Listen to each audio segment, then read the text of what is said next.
हंसा naval base पहुंचे भारत तक के रिपोर्टर मंजीत नेगी ने मिग 29 के लड़ाकू विमानों में फिट एक और खास बम की तस्वीर भेजी है। यह बम बहुत घातक है, यानी कि यह बम उस खासियत के साथ लैस है जिसमें दुश्मन का बच पाना नामुमकिन है, क्योंकि यह बम पिन पॉइंटेड टारगेट करने में पूरी तरह से सक्षम है। इस बम का एक तरह से स्वदेशीकरण भी किया गया है।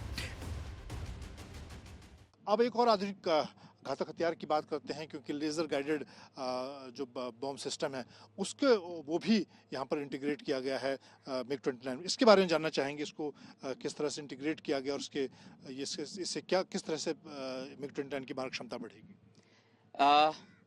ये बॉम्ब अपने आप में एक स्मार्ट बॉम्ब नहीं है, बट इसमें ये जो किट लगाया गया है ये इस बॉम्ब को स्मार्ट बॉम्ब बना देता है।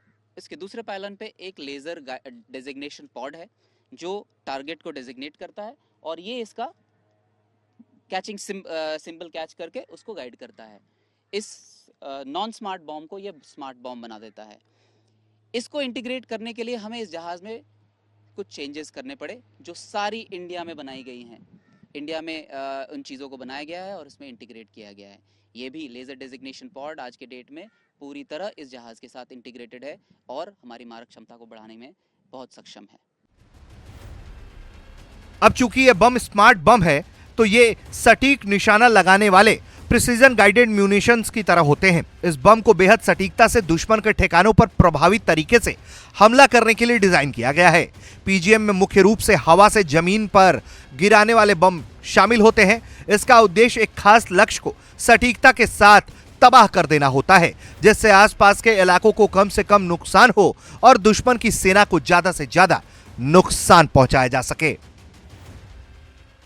भारतीय नौसेना अपने लड़ाकू विमानों को आधुनिक हथियारों से लैस कर रही है, बात चाहे रैम्पेज मिसाइल की हो और अब एक और आधुनिक हथियार लेज़र गाइडेड जो बॉम्ब है वो भी इंटीग्रेट किया गया है पिछले एक साल के अंदर मिग 29 के लड़ाकू विमान के अंदर।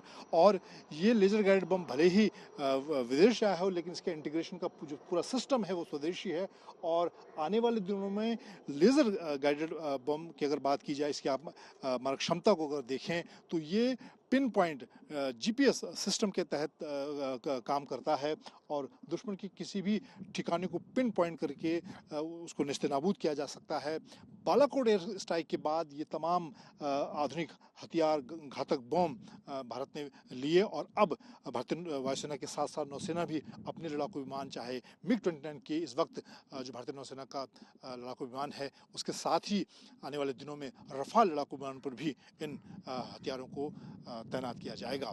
कैमरामैन जायसवाल के साथ मैं नेगी, हंसा नेवल बेस।